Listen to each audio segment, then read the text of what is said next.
G'day folks, just a little bit of an update on my little ML270. She's running a lot better now. I didn't end up rerunning the whole metal line, the rest of it tested out okay. I obviously replaced the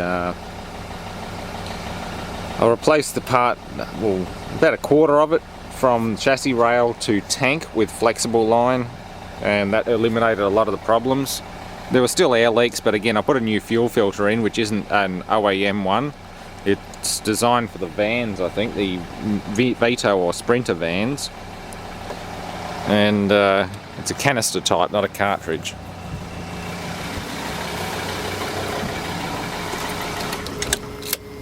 I'm still getting reasonably rich exhaust, but I'm pretty sure the injectors are kind of worn. Yeah, as you can see, I've just bodged in a replacement canister fuel filter for the time being instead of the OEM one. I've got a feeling the lid gasket on that was leaking in addition to the push fittings, so that's out of there. There's a new fuel hose going to the low pressure side of the pump. I've replaced the clear line apart from that little sight glass there. No air bubbles, and she idles so much better. It's still a bit chuffy. I think she's still having some issues. I'll find out when I get... I'm going to send 3 injectors off, the 3 second-hand ones that I have. If they come back good or have to get refurbished, I'll swap the rear 3, send them off for Rico, then swap the front 2 and keep the rest in stock as spares. So that's the plan. But yeah, I pulled a lot of fuel through this with the lift pump, and it just came out clean of air bubbles. The filter obviously saturated, there was no more air bubbles coming out of it. The fuel preheat is currently disconnected. I'm not even sure if I need it with this kind of climate. I understand they're only good for, only really designed for very low ambient temperatures, so I'm going to cap that off and leave it for the time being. If anyone has any suggestions, like it's supposed to be there, well, it has to be run no matter what, just let me know. But if it's just for cold climates, I'm happy to cap it off and just leave it. I might even bypass it when I do the heater hoses, because I can run a hose from there down below the electronic throttle module to, well, I don't even need that. That's the EGR cooler. That's coming off as well.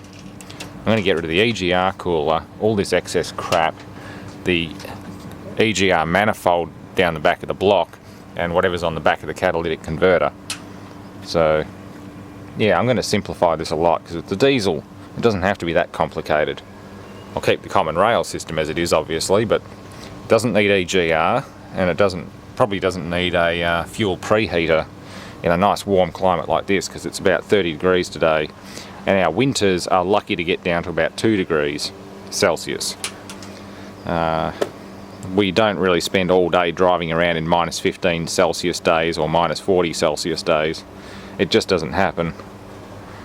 She needs a good clean, and that's about it. Just tidy up some of these hoses. So that's sort of where I got to on this one.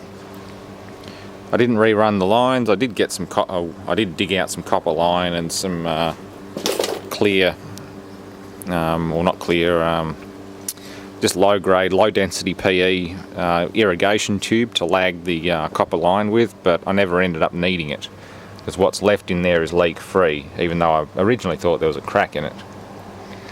Yeah, so she's running a lot better now. It's just time to do some road testing, really. I'll drive her all of next week and we'll go from there. Now it's just time to put the back seat back in and be done with it.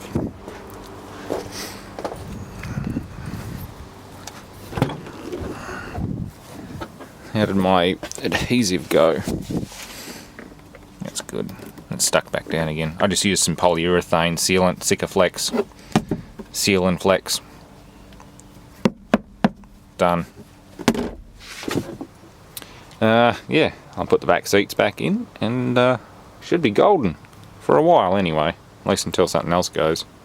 And yeah, I'll get in here and give her a bit of a clean up, because that's just evil looking. Everything else is fine, it's just, yeah, clean those ABS plastic covers. ABS is not ideal for cars. It's alright for computers and electronics like those things back there. Not so good for cars, it gets very brittle. Acrylonitrile butadiene styrene. Not as ideal as polyethylene. The back cargo area is all polyethylene or polypropylene. ABS is all that stuff, and it is brittle. It breaks very easily, especially when it gets to this age. A lot of these are barely hanging on because all the mounting posts have snapped off. Cup holders. Ugh, I didn't clean in there either. Ashtray's clean. Probably never been used. Can't ever smell of smoke, which is a bonus. Although there were some slight ash marks on the pillar. I think they were only recent. The bloke I bought it off smoked, so I think they're only recent. Anyway, clean car, put seats back in. Hopefully plugging that back in gets rid of my SRS light, and we'll all be good. Thanks for watching.